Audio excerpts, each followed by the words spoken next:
Brand প্রমোশনের ক্ষেত্রে বা স্পন্সরের ক্ষেত্রে কেন আসলে ধর্মটাকে পুঁজি করছে, এই ব্যাপারে কি আপনি কিছু বলতে চান? দেখেন, যে যার ধর্ম সে তো সেটা পালন করবেই, রাইট? অনেক সিনেমাতেও কিন্তু আমরা দেখি যে নামাজ পড়ছে এরকম একটা শর্ট এস্টাবলিশ করা হয়। ব্র্যান্ড প্রমোশনে আমি ওকে আসতে বলেছিলাম, কারণ আমাদের ব্র্যান্ড প্রমোটার সেক্টরে না ছেলেদের ডিমান্ড আছে, একদমই নেই, কেউ নেই। সো আমি বলেছিলাম তুমি যদি এই জায়গাটা হোল্ড করতে পারো তুমি কিন্তু লিডিং হিসেবে কাজ করতে পারবা, কিন্তু ও আসলে বিষয়টা মানে ও ইন্টারেস্ট ফিল করে নাই। আমার মেয়ে একদম পারফেক্ট ডিগবাজি দেয় একদম। ওটা আমি আবার ভিডিও করে জায়েদ ভাইকে দেখেছি, ভাইয়া হাসতে হাসতে শেষ, এই কি অবস্থা। জায়েদ ভাইয়া পড়ার পর ও ভাবছে যে আচ্ছা ঠিক আছে আমিও পড়তে পারি। পরবর্তীতে ও পড়া স্টার্ট করছে এবং সবাই বলছে যে ভালো লাগছে। আমার শাশুড়ি মাও বলছে যে ওকে তো হিরো হিরো লাগছে। ওই রকম কোটে কাকে বেশি ভালো লাগছে, আপনার হাজবেন্ডকে নাকি জায়েদ খানকে? জাগো এফএম এর অ্যাপ এখন পাওয়া যাচ্ছে অ্যাপ স্টোর এবং প্লে স্টোরে।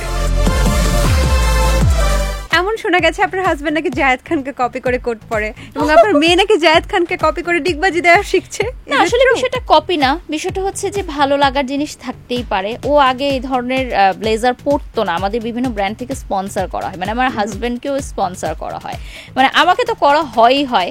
বাট যেহেতু ছেলেদের কাপড়টা আমি পরতে পারবো না, পারলে আমি পরে ফেলতাম, আমি স্পন্সর নিয়ে নিতাম, মানে যেহেতু সম্ভব না। আপনার থেকে বড় ব্র্যান্ড প্রমোটার হয়ে যাবে না তো কতদিন পর? না, ও আমি চাই যে ও যে জায়গায় আছে সেই জায়গায়ও বড় হোক, এটা আমি চাই। ব্র্যান্ড প্রমোশনে না আসুক না, ব্র্যান্ড প্রমোশনে আমি ওকে আসতে বলেছিলাম, কারণ আমাদের ব্র্যান্ড প্রমোটার সেক্টরে না ছেলেদের ডিমান্ড আছে, একদমই নেই, কেউ নেই। সো আমি বলেছিলাম তুমি যদি এই জায়গাটা হোল্ড করতে পারো তুমি কিন্তু লিডিং হিসেবে কাজ করতে পারবা, কিন্তু ও আসলে বিষয়টা মানে ও ইন্টারেস্ট ফিল করে নাই, ও ইন্টারেস্ট দেখায় নাই। সো ও বিজনেস ইন্টারেস্ট ফিল করছে। সো ওটা আসলে হয় কি, যে পায়োনিয়ার হিসেবে কাজ করে, যে আমি আগে করব তারপর আমাকে দেখে সবাই শিখবে, এটা কিন্তু অনেক চ্যালেঞ্জিং একটা বিষয়। কারণ ওই যে বলে না যে মানুষের কি বলে, মানুষের কথাগুলো ফার্স্ট যে লিডিং থাকে, যে ফার্স্টে একদম স্টার্ট করে তাকেই শুনতে হয়, বাকিরা কিন্তু পিছনে হয় না। সো ওইটা কিন্তু অনেক চ্যালেঞ্জ। সো ওটাই জায়েদ খানকে কি কপি করছে আপনার হাজবেন্ড? না, ওইটাই আমি বলছিলাম যে জায়েদ ভাইয়া পড়ার পর ও ভাবছে যে আচ্ছা ঠিক আছে আমিও পড়তে পারি। পরবর্তীতে ও পড়া স্টার্ট করছে এবং সবাই বলছে যে ভালো লাগছে। আমার শাশুড়ি মাও বলছে যে ওকে তো হিরো হিরো লাগছে। ওই রকম কোটে কাকে বেশি ভালো লাগছে, আপনার হাজবেন্ডকে নাকি জায়েদ খানকে? ডেফিনেটলি আমার হাজবেন্ডকে, কারণ ও আমার হিরো। আর জায়েদ ভাইয়া তো সবসময় উনি তো এটাই পড়ে এবং এটা ওনাকে মানায় বিধায় উনি পড়েন, সবাইকে সবকিছু মানায় না। আচ্ছা, আর আপনার মেয়ে এখন ডিগবাজি শিখেছে? হ্যাঁ, আমার মেয়ে একদম পারফেক্ট ডিগবাজি দেয় একদম। ওটা আমি আবার ভিডিও করে জায়েদ ভাইকে দেখেছি, ভাইয়া হাসতে হাসতে শেষ, এই কি অবস্থা। আপনার মেয়ে যদি কখনো ব্র্যান্ড প্রমোশনে আসতে চায় আপনি কি অ্যালাউ করবেন? সে তো এখনই লাইভ পছন্দ করে না। মামুনি লাইভ করো না, ভয়েস দিও না তুমি, মানে আমি আর আমার হাজবেন্ড তো সারাদিন খালি ভয়েস দেওয়ার উপরে থাকি, আর রাত্রে হলেই যখন সব নিরিবিলি হয়ে যায় তখন আমরা ভয়েস দিই, মানে ভয়েস দেওয়ার জন্য আমাদের আলাদা একটা রুম আছে। অনেকে আবার আমার এই ইয়াতে বলে ভয়েসে যে ওনার ভয়েস তো ইকো হয়, উনি মনে হয় রুমের মধ্যে গিয়ে ভয়েস দেয়। আরে বাবা, সাউন্ড প্রুফ রুম তো এরকমই হয়, এটা কি তোমরা জানো না? তোমরা কি এটা বোঝো না যে সাউন্ড প্রুফ রুমে গিয়ে তুমি যখন ভয়েস দিবা তখন ওটা ইকোই হবে। তো আমার মেয়ে ভয়েস দিও না, লাইভ করো না, লাইভ করিও না। আবার যদি বলি যে মামুনি লাইভ না করলে তো আমরা সিঙ্গাপুরে যেতে পারবো না, আমরা মালদ্বীপে যেতে পারবো না। আচ্ছা করো করো।